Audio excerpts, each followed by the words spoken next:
c'est le cri d'un homme qui déchire le voile des illusions. Ce n'est plus seulement de l'histoire, c'est le procès d'une usurpation d'identité à l'échelle d'un continent. Voici. Le grand mensonge, des Berbères travestis aux Noirs arabes de Rof. Acte 1. Le mythe du Noir arabe et le syndrome de Rof. Regardez cette polémique. Rof, l'idole des banlieues, sort un titre. Noir arabe. Un titre qui claque comme une insulte au visage de l'histoire. Le narrateur s'approche et vous souffle le ridicule de la situation. Rof, descendant de Bantous, se vante de ses ancêtres manais. Il se vante, sans le savoir, du sang de ceux qui ont chassé, castré et vendu ses propres frères de race. C'est l'aliénation ultime. Porter le nom de son bourreau comme s'il s'agissait d'une couronne de noblesse. Les Noirs chrétiens et animistes ont raison de hurler. Le lien entre le noir et l'arabe n'est pas une alliance, c'est une subordination. On ne mélange pas la proie et le prédateur sous un refrain de rap. Acte 2. L'alchimie du Maghreb ou l'effacement berbère. Et que dire de l'Afrique du Nord? Le mot même, Maghreb, est la marque de la conquête. C'est le nom que l'envahisseur a donné à la terre d'autrui. L'arabe arrive, nomade bédouin, et il voit les berbères. Il voit des femmes au teint clair. Il voit une ressemblance superficielle. Alors, le plan se met en place. 1. Le sabre. On massacre ceux qui résistent. 2. Le lit. On capture les femmes, comme le prophète l'a fait avec les Coptes, Maria, ou les Juives, Safiya, parce que l'islam a fait de la captive un objet de plaisir divin. 3. Le mensonge. On dit aux survivants, vous nous ressemblez, vous êtes des nôtres. C'est une colonisation génétique et culturelle. Aujourd'hui, des millions de Maghrébins se disent arabes, alors que leur sang crie la Kabylie, le Rif ou l'Atlas. Ils ignorent tout de leurs ancêtres d'avant l'Hégire, ces hommes libres qui vivaient là bien avant que le premier sabre ne sorte du désert. Acte 3. La science de l'urine contre la modernité. On nous parle de civilisation, mais regardez la réalité des faits. Jusque dans les années 60, les monarchies pétrolières étaient dans l'obscurantisme total. Il a fallu que les ingénieurs européens arrivent pour extraire l'or noir et construire des hôpitaux pour sauver leurs bébés prématurés. Parce qu'au pays de la médecine prophétique, on croit encore que l'urine de chameau est un remède miracle. C'est le choc des mondes. D'un côté, le microscope et la couveuse. De l'autre, le hadith poussiéreux et la superstition bédouine. L'islam n'a pas fait vivre ces pays. C'est le pétrole découvert par l'Occident qui les maintient sous perfusion. Acte 4. L'ignorance sacrée des musulmans. Pourquoi personne ne se révolte? Parce que les musulmans ne lisent pas. Ils récitent, ils psalmodient, mais ils ne connaissent ni les hadiths ni la sira, la vie du prophète. S'ils lisaient, ils verraient l'horreur des Banu Nadir et des Banu Qurayza.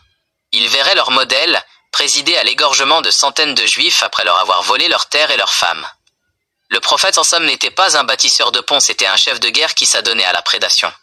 Mais le dogme est une prison. On leur enseigne à ne jamais questionner la morale d'un homme du 7e siècle, même quand cette morale justifie le meurtre et le viol. Épilogue. Mesdames, messieurs, le constat est là, brutal. L'islam a aliéné le berbère en lui volant sa terre, et il a aliéné le noir en lui volant son âme. Rof n'est que le symptôme d'une maladie profonde, l'oubli de soi au profit d'un maître qui vous méprise. Tant que le monde musulman ne fera pas son inventaire historique, tant qu'il préférera l'urine de chameau à la science et le sabre à la raison, il restera ce grand corps malade, riche de pétrole, mais pauvre de pensée. Et n'oubliez jamais que l'histoire est écrite par les vainqueurs, mais la vérité finit toujours par transpirer des tombes. Nous allons maintenant exhumer les corps de ceux que l'histoire officielle a voulu enterrer sous le sable du désert. Vous voulez des noms? Vous voulez des visages? Vous voulez savoir qui étaient ces rois et ces reines qui ont dit non au sabre des Bédouins? Voici. La résistance oubliée, les lions de l'Atlas face aux croissants. Acte 1. Le premier choc est le massacre de Koïseïla. L'histoire commence en 680. L'envahisseur arabe, mené par Uqba ibn Nafi, dévale sur l'Afrique du Nord. Il croit trouver des sauvages. Il tombe sur un roi, Koïseïla ou Koussaïla, chef de la confédération des Awraba. Écoutez bien ce détail infâme.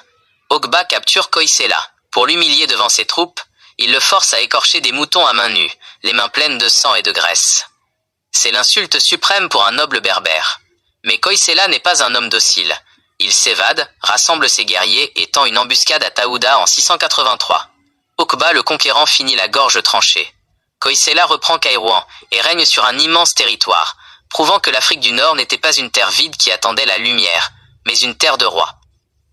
Dihya, la reine sorcière, la Kahina. Mais le nom qui fait encore trembler les murs des mosquées, c'est celui de Dihya, que les Arabes ont surnommé la Kahina, la devineresse ou la sorcière, pour tenter de diaboliser sa puissance. Elle est juive ou animiste, chrétienne peut-être, mais elle est avant tout berbère. En 698, elle inflige une défaite humiliante aux armées d'Hassan ibn al-Nu'man à la bataille de la Meskiana. Elle les chasse jusqu'en Tripolitaine. Pendant 5 ans, elle unifie le Maghreb. Le détail trash. Pour décourager les Arabes, elle pratique la politique de la terre brûlée. Elle fait détruire les récoltes et les vergers, car elle sait que l'Arabe ne vient pas pour la foi. Il vient pour le butin, les fruits et les femmes. Elle finit par tomber en 701, trahie par un jeune Arabe qu'elle avait adopté, le syndrome de la naïveté bantoue avant l'heure. On envoie sa tête coupée au calife à Damas comme un trophée de chasse. L'esclavage des Berbères et la révolte de 740. On vous dit que les Berbères se sont convertis par amour? Mensonge! Après la mort de la Caïna, les gouverneurs arabes traitent les Berbères musulmans comme des esclaves. Ils exigent le tribut du sang. Ils enlèvent les plus belles filles berbères pour les envoyer dans les harems du Moyen-Orient.